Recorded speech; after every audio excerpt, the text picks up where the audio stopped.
Why is media literacy important now? Well, I think, as for so many reasons outlined in the conference, is that people understanding the sources of news, where it comes from, how those decisions are made about what's in the news, what's not in the news, particularly in a social media world, that people really understand what's news and what isn't. Knowing who they can trust and who they can't is really, I think, a critical thing. And clearly, and it came through today, people find that a very difficult thing to understand and make sense of, and are looking for clearer guidance around it, and that we can help working with a range of partners to develop media literacy, to understand what is real news and how that is sourced and what sources you can trust. I think it's a key part of a good civil society. Well, the ABC's declared it Media Literacy Week. Yeah. What are you doing across the various platforms, particularly the ones that you're running? Well, yeah, there's a whole range of interviews being done, a range of packages going to air, and as you would have seen today, a whole lot of that material is being streamed across ABC News 24 in particular. And also we're picking up other stories right across a different services. Okay, I want to ask you now about the change. You used to be the head of radio, now you're the head of regional and local services. Mm-hmm. What's the change there? Yeah, well, the change is in some ways a subtle one, but in some ways it's a more fundamental statement one, is that I guess the ABC has been structured traditionally on the main around platforms, about TV and radio. And these changes reflect, I guess, the changes that are happening, how people use the media, which is less and less just around one particular platform of radio and TV, and increasingly around digital content. And so we can, in a stronger position to generate content for new platforms, current new digital platforms, and those that are still to emerge, that we wanted it as a corporation to restructure away from just being around our platforms. That's moving away from TV and radio into divisions of genres, really, such as news, which we've always had, entertainment and specialists, and our division, which is regional and local. And those two areas, entertainment and specialists, are full of genres, be that, science, religion, news, as I've said, entertainment and drama. And regional and local, while is very much a geographical play, but in a way, the specialist knowledge that we have about our local communities is a genre. And because, genres are normally made by people with really specialist knowledge, and our team really have that specialist knowledge about what regional and local audiences need, and that's what we bring to the table.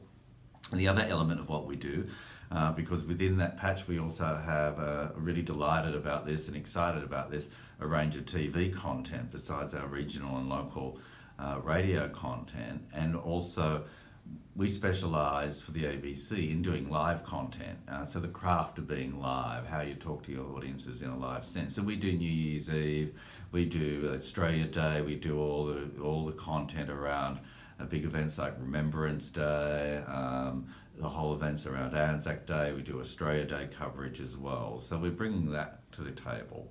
And I guess the other thing that's different in this new structure that we've got, our regional stations were very much in the past exactly that, regional stations with a little bit of digital content, but we've reshaped those, and those before I came into this role in the old regional division with Fiona Reynolds, really restructured that into far more than just radio stations, and we call them bureaus now, because besides doing their radio content, which we've actually focused down a little bit more, there's only a lot more time and effort on generating great regional content for a national audience or a state audience, particularly through news bulletins, state news bulletins, and also greater, stronger local stories online, particularly on, say, social media and Facebook and the like. So what's different is now when the ABC is looking for local content and how to make that local content, we're the go-to place for that, regardless of the platform. There was some criticism in the early days of the new structure of losing some local programs and some of the combinations. Is that still around? Look, I don't think so. There wasn't that many local programs lost. Certainly, it wasn't anything when this structure started. There was some when the regional division started. There was some changes made, but I think the payoff is there for everyone to see now, which is this greater richness of stories coming through from regional locations, particularly for regional areas, but also just as importantly for their state bulletins as well. So we're generating from very few regional stories, say in a 7 p.m. news bulletin in a state like like South Australia or Queensland, or to a lesser degree, Tassie. A lot more regional stories in that mix. So we're getting the voices of regional people are getting a better, and the issues that are facing regional people are getting a better hearing now than ever before. A couple of months ago, you advertised for new managers for some of your metro stations on our jobs page on Radioinfo, amongst other places. You've now filled those positions. Is that going to change, or is that a sign of some changes to come in those capital city stations? Look, I think one of the great things about ABC local radio that I think we've had for many years, a great capacity and great leadership in those roles. So when those people moved into other roles or left the organisation, they all left really big shoes to fill. That's the first thing I wanted to say. But with this change of new managers, and I think it's like 4 or 5 refreshed roles, including Warwick Tiernan as the sort of head of the team, I do think it resets the dynamic there.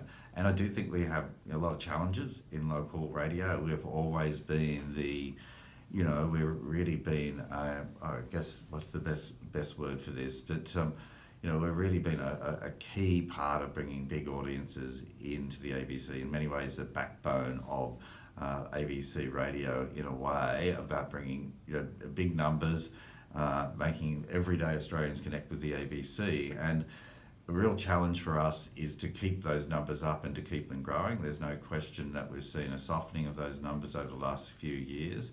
And really, we need to do everything that we can to hold the numbers that we have, and to ensure that our content is celebrated by, enjoyed by a wide cross-section of Australians living in our urban big cities. So that's their job, and that's going to have to be done through making sure it's the right mix of, I guess, lifestyle content, but I've got to stress really telling the big stories of our cities that simply other media outlets aren't in a position anymore to tell, and I think, and working with our newsroom to deliver those really key stories for them. So that's a key part of their role, and to ensure that we reflect the diversity of our cities in every form, from an editorial point of view, to a presentation point of view, to a production point of view, so that we live, breathe and smell like Sydney, live, breathe and smell like Adelaide, and right across the market. So they've got a tough job ahead of them, and we're doing everything we can to help them. But clearly, as I said, they've got some big roles to fill, but I've really got a lot of confidence in the team in doing that. And they'll do that through those prisms of what makes great ABC content. Does that mean we'll see program changes happening maybe in the new year? Well, I think we'll probably see an evolution of how programs change, but I think the key focus is not so much the programs changing or the like. It's more ensuring that we've got the right editorial mix within our current programs. And clearly next year programs do change. Everyone gets together a bit later in the year and we work through the different options. But the key thing that I think is making sure we have the right relevant editorial mix within those programs. You mentioned the numbers, the ratings. The ABC's been very successful in launching new channels on digital, but in some ways I think that's been at the expense of the numbers for the metro stations. For instance, ABC Grandstand, it's a point we made in our last ratings analysis on Radioinfo. ABC Grandstand's doing very well, getting big numbers, but that's taking away from the total numbers of the metro stations, where weekends would drive up the total number of the station. Now probably some of those weekend sport listeners are listening to the sport on ABC Grandstand Digital. Yeah, look, it's a really interesting point, isn't it, Steve? I mean, and we've expanded our suite of services, but I guess what we try and do is we acknowledge that and factor that in with our local managers, but then we look at a bottom line about what it means for ABC Radio overall. And even with that, there's still a softening of numbers, I think, even when you factor that in. But yes, certainly some of those audiences that would have just been with ABC Radio are now with just ABC Grandstand as well. So they are factors but in it, but we also know that, I guess, news services have been, seen a hit in audiences overall, and we're a part of that. And also, being on AM is a challenge as well, being on the AM band. There's no question in my mind that AM radio also, besides being a platform, it also is also a brand in itself, in a way that it therefore has perceptions around it. And to a degree, with certain audiences, and I would even say those in our sort of core demographic of 40 plus, 45 plus, there's probably a perception around it being a little bit for older people, not for them in a perception way. And when you look at the numbers of 55 plus on AM, you'll see there's been quite a steep and marked decline. I think nearly a 20% drop over the last 5 years or so. Yet at the same time, you're seeing in the same demographic, which used to not be not strong on FM, a massive growth there as well that offsets that. So being on AM does throw up challenges for our talk services. So I'm not saying that's the only problem, and I'm saying the only solution is to not be on AM. We're putting a lot of effort into our app and promotion of our app for our audiences for streaming, and also our DAB services. Literally, I think 1 in 3 are listening in that way in some of the bigger markets now, but it's a factor in it. We know we've got to do other work as well, but that AM also holds us back. Yeah. So the ABC Listen app's been quite successful in reaching out to new audiences in new ways? Yeah, absolutely. There's no question around that. And I think on lots of fronts, there's nothing more inconvenient than hopping in the car and pressing that button on the radio and have it boom out in the traditional linear way. And I think I represent, I'm sure, millions and millions of Australians who do it in that way. But also a lot of people, particularly commuting and so forth, whacking on the app, and we've set it up in a way that is as simple as turning on a radio in the traditional sense, has made it convenient. And also too, while we are on AM and you're seeing such massive urban infill happening, that as anyone know who lives in an apartment or even tries to set up a radio somewhere inside a house, it's like traditionally a bathroom or whatever, or a study area that's away from a window, AM reception can be terrible.